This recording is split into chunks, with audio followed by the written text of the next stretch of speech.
Donc c'est une école inclusive en fait qui accueille des enfants handicapés et des enfants sans handicap. Donc parmi nos cibles, on peut retrouver des enfants trisomiques, des autistes, des malvoyants et également les sourds-muets qui sont là-bas. Donc il y a cet accompagnement, on les forme un peu dans l'écologie, comment protéger la nature.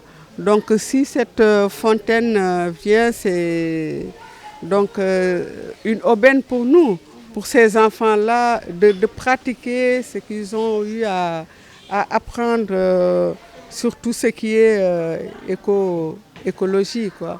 Voilà. Donc c'est pour dire remercier encore Alassane, Flamme Africa, Agir Ensemble, donc, qui sont à nos côtés depuis longtemps, parce que ce n'est pas la première fois qu'ils font des gestes pour cette école. Ils ont eu à envoyer des spécialistes dans le domaine de la psychomotricité, dans le domaine de la surdité et les ergothérapeutes pour accompagner nos enseignants. Donc la formation, elle est primordiale dans tout. Donc si aujourd'hui, ils s'occupent de la santé de nos enfants, parce que l'eau, elle est vitale. Voilà, donc quelqu'un qui s'occupe de l'accès à l'eau, parce que l'accès à l'eau ne pose plus problème, surtout dans nos capitales. Mais ce qui pose problème, c'est la qualité de l'eau.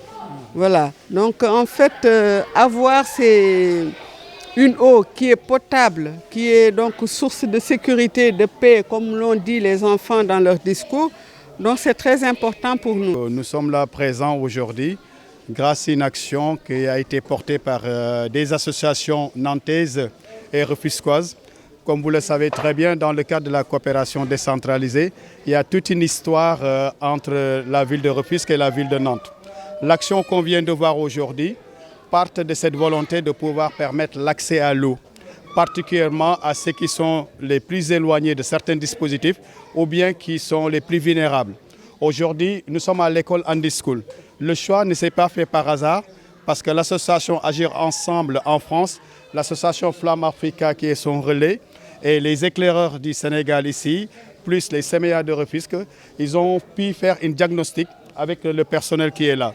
L'objectif, c'est qu'il y a beaucoup de coupures d'eau, particulièrement à Rufisque. Et ces enfants, ils ont besoin d'abord, dans un premier temps, l'école les assure une bonne alimentation équilibrée avec des légumes ici. Mais l'eau est quelque chose d'important quand on a certaines pathologies.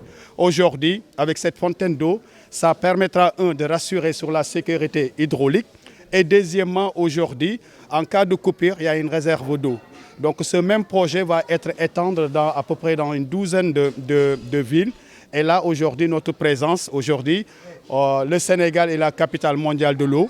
Mais nous avons voulu, à la ville de Nantes, avec les partenaires Agir Ensemble, de le célébrer dans cet établissement. D'où aujourd'hui, on a des acteurs, des actrices. Nous avons aujourd'hui des enfants qui sont en situation difficile. Nous avons des institutrices aujourd'hui qui ont une capacité de s'adapter. Donc pour nous, c'est la synergie des actions.